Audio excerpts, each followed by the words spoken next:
মানে যদি এমন হতো যে বেনামাজির জানাজা হয় না, আমার মনে হয় নামাজের সংখ্যা বাড়ত।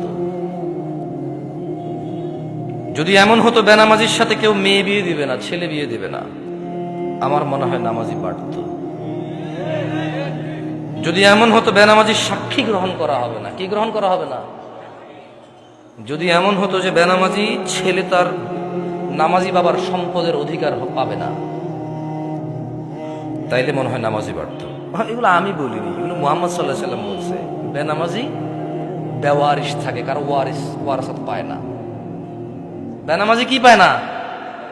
নামাজির ওয়ারাসাত পায় না, পৈতৃক সম্পত্তি পায় না। যে ছেলে নামাজ পড়ে না তার বাপের সে পৈতৃক সম্পত্তি পায় না, ইসলামে সে পায় না। সে মারা গেলে তার জানাজার নামাজ হয় না। বেনামাজি জামাই নামাজি বউ বিয়ে টিকে না হিসেবে। বাইনাল আবদি ওয়া বাইনাশ শিরকি ওয়াল কুফর তারকুস সালাহ।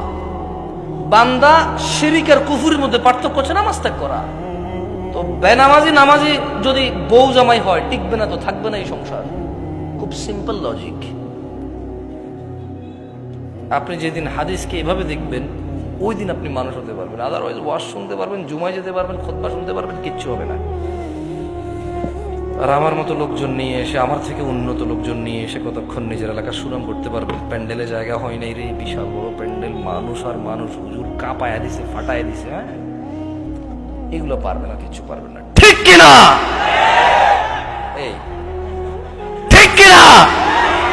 যতবার কমো ততবার ঠিক করবেন আপনারা, অভ্যাস হয়ে গেছে। কি ঠিক, এটা তো আমি কিছু বলি না, এমনি ঠিক কিনা বলছি।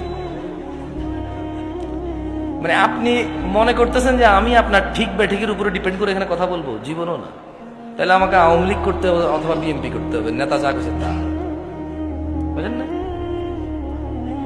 যদি আমি ইসলাম করি তাহলে তো নেতা যা বলে গেছে তা ঠিক না, তো হলো মুহাম্মদ সাল্লাল্লাহু